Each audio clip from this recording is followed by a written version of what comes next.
આપણા મહંત સ્વામી ધર્મજીવન સ્વામી એક વખત બીમાર પડ્યા, અમદાવાદ ગયા છે. ગોવિંદ પ્રસાદ નામના વૈદ્ય સ્વામીની સારવાર કરી, જ્ઞાતિએ કરીની અતીત બાવા હતા. સ્વામીનો રોગ પારખી ગયા, નાડી વૈદ હતા અને સ્વામીને દવાથી સારું થઈ ગયું.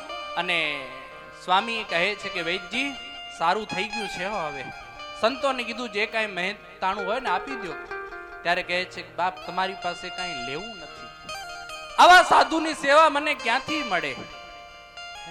અને પછી તો સ્વામી એનો હાથ પકડ્યો હો વૈદનો.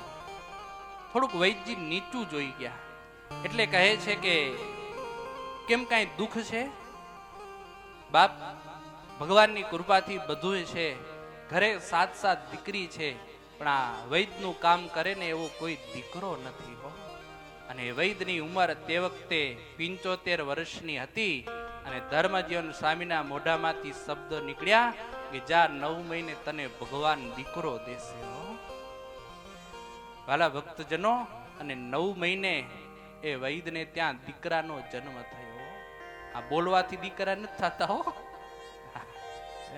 એવા સાચા સંત હોય ને એની કૃપાથી આ બધું થાય છે. સંતના હૃદયની અંદર ભગવાન બેઠા હોય છે.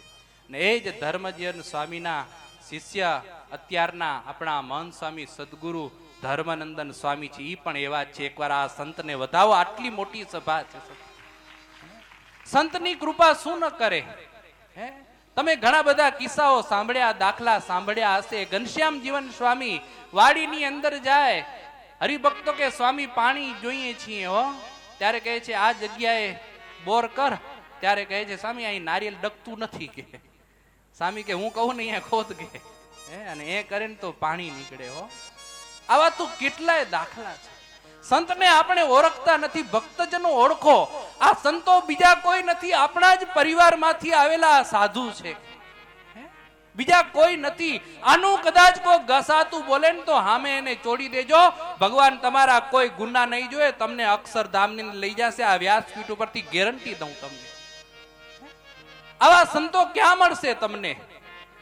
જરાક કોઈ કઈ બોલે એટલે આપણે અભાવ આવી જાય. શું મહિમા સમજો, શું સત્સંગ કર્યો. 50 વર્ષ પાણીમાં હાલ્યા ગયા, અભાવ આવી જશે ને તો બગડી પડશે હો.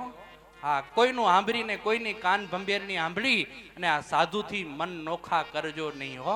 કારણ કે દુનિયાની અંદર બંને જણા હોય.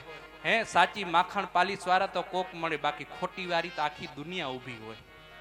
આ સંતનો મહિમા જાણજો.